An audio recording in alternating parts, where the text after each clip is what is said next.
Bismillah, Assalamu alaikum. In today's video, I'll be addressing one of the most common Christian talking points against Islam, the Islamic dilemma.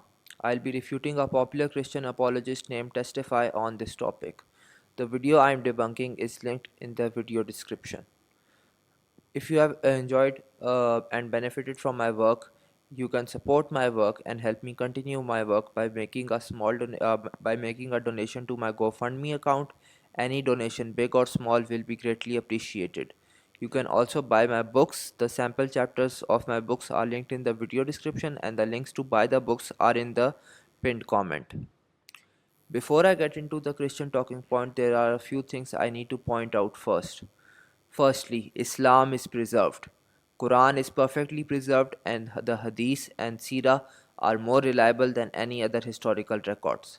I have proven this in my numerous videos and debates on this topic, which are present on my channel, and I have proven this in my books as well. Secondly, the opinions of Christians or anyone else on the interpretation of the Quran and the Hadith is worthless. Even the opinions of Orientalists, the Western academics on Islam, is worthless, and there is a very simple reason for that. Biblical scholars like Bart Ehrman are willing and able to defend and debate and defend their arguments against Christians. Yet the Orientalists are too scared to debate and defend their arguments against Muslims. If they cannot debate and defend their arguments, why should anyone take them seriously? Thirdly, our sources and our records are preserved.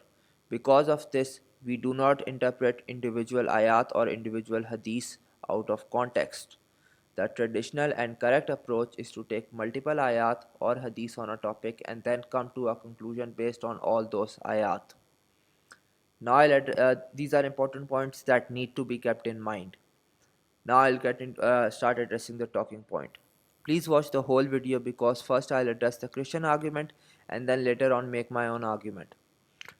Here is the Christian argument. Supposedly the Quran says that Gospels are authoritative and preserved, but the Quran also contradicts the Gospels. Therefore, Islam is false. The ayat that proves that Quran says Gospels are authoritative supposedly is 547. And let the people of the gospel judge by what Allah has revealed therein. And whoever does not judge by what Allah has revealed, then it is those who are the defiantly disobedient. Here is the problem with this claim, and this needs to be kept in mind.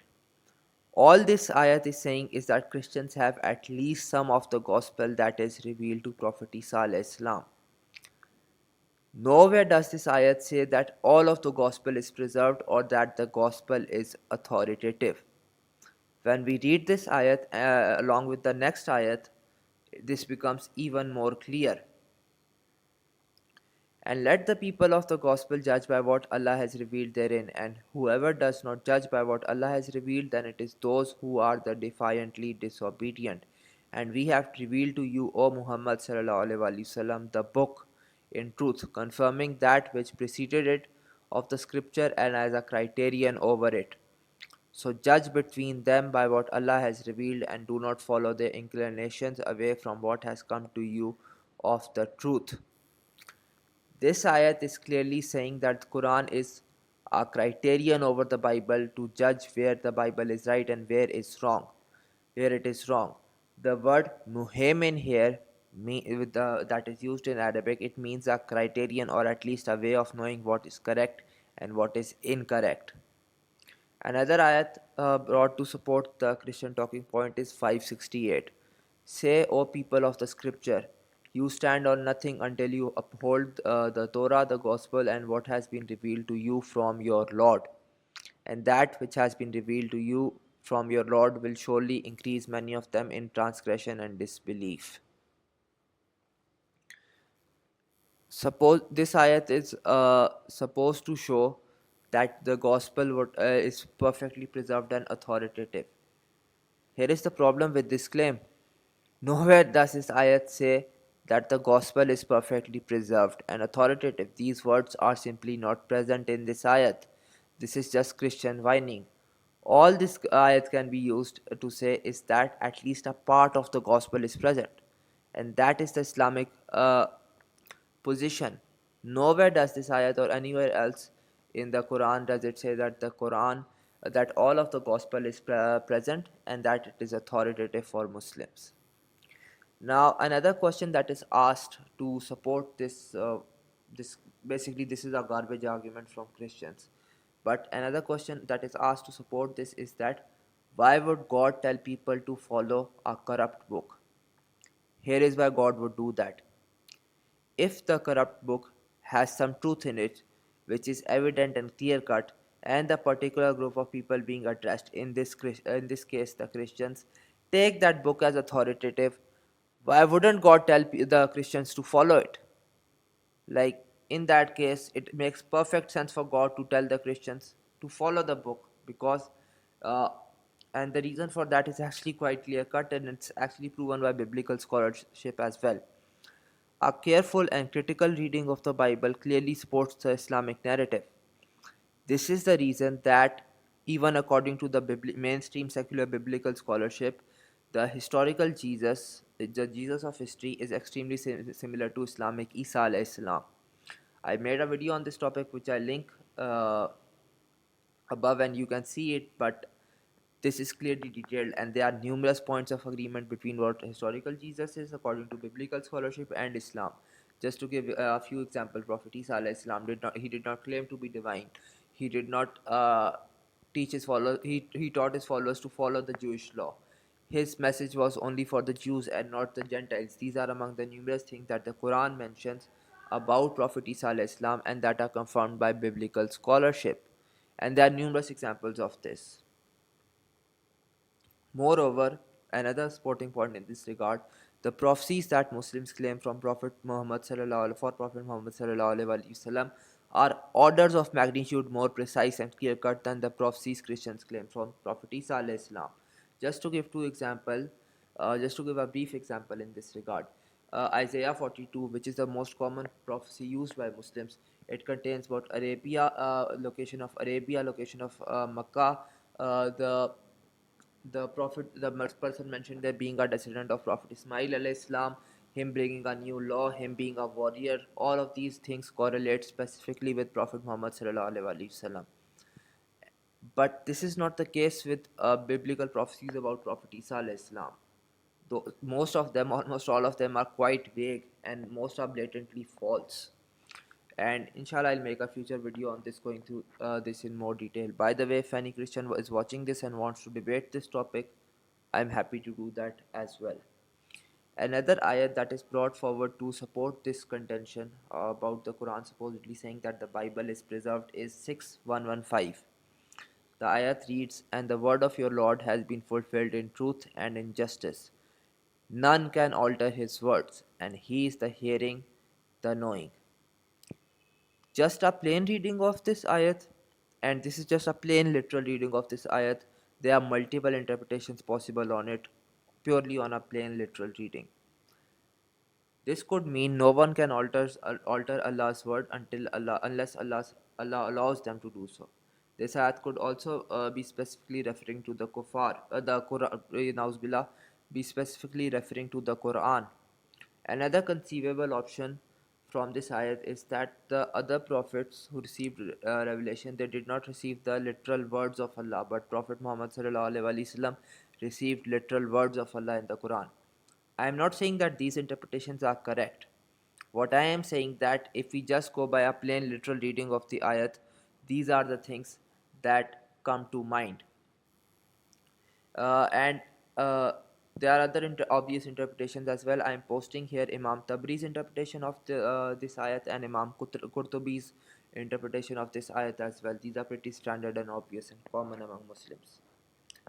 There is an important thing to keep in mind though regarding this ayat. This ayat has to be taken in context. The reason is that anyone can write some ayat of the Quran on a piece of paper and change a few letters in writing. If we do not take the context of this ayat into account and the background into account, even this interpretation that I just mentioned might seem plausible, but it is clearly a nonsensical interpretation. So context is important. So I don't think the Christian argument works here. Now I'll refute it for my own argument for the claim that the Quran explicitly and clearly says the Bible is corrupt and there is no way around this. There is a very simple, clear cut, and explicit ayat of the Quran which states the Bible is corrupt and the Gospel is not perfectly preserved. And it is Surah 4, ayat 57. And for their saying, indeed we have killed the Messiah, Jesus, the son of Mary, the messenger of Allah. And they did not kill him, nor did they crucify him, but another was made to resemble him to them. And indeed, those who differ over it are in doubt about it. They have no knowledge about it except the following of assumption or conjecture, and they did not kill him for certain. This ayat clearly and explicitly says that the Gospels are corrupt. Here is why. The ayat is saying that the belief about crucifixion it's not knowledge. It's only conjecture, meaning it is false. What is the main authoritative source of knowledge for the Christians about the crucifixion? The Gospels. So, according to a plain literal reading of the Quran, the Gospels have conjecture and cannot be preserved because they have falsehoods. There's another important thing to keep in mind here. There are four Gospels according to the Christians, right? The Quran is using one word, Injil. It cannot literally be about these Gospels for the simple reason that if it was, it would be saying Injils or four Gospels. It's just saying one Injil. So this ayat cannot the ayat in the Quran cannot possibly be about the four Gospels in this in the Bible. So I think this ayat is sufficient to refute the argument made by the Christians, by this Christian apologist. There is one last thing I will mention. Most of the Christian arguments, and I think it is present in this one as well, they assume or they try to imply that the Quran is somehow it lacks knowledge about the Christian beliefs. This claim is actually nonsensical, and there is a very simple reason for this. Even biblical scholars, even Orientalists, dozens of them will now admit that there is an absolutely massive amount of biblical knowledge in the Quran. I've made a video on this topic which I'll link here as well. If that is the case, if there is an absolutely massive amount of biblical knowledge in the Quran, then the claim that Quran is somehow unknowledgeable or the author of the Quran is not knowledgeable about the Bible simply fails and is debunked. And if that is debunked, almost all of the Christian arguments against Islam are debunked. Now, I did not address every single thing that was in Testify's video. The reason is that I wanted to keep my focus on his main argument. If this video gets enough views, I'll try to address the rest of his nonsense as well. If you like my content, you should check out my books on the prophecies of Prophet Muhammad ﷺ and on the historical reliability of Sunni Hadiths. These are based on years of research and are extremely detailed and thorough. The details regarding the books are in the pinned comment. You can also support me by making a donation to my GoFundMe account, which is also in the video description. I'm going through some financial issues, so any donation, big or small, will help.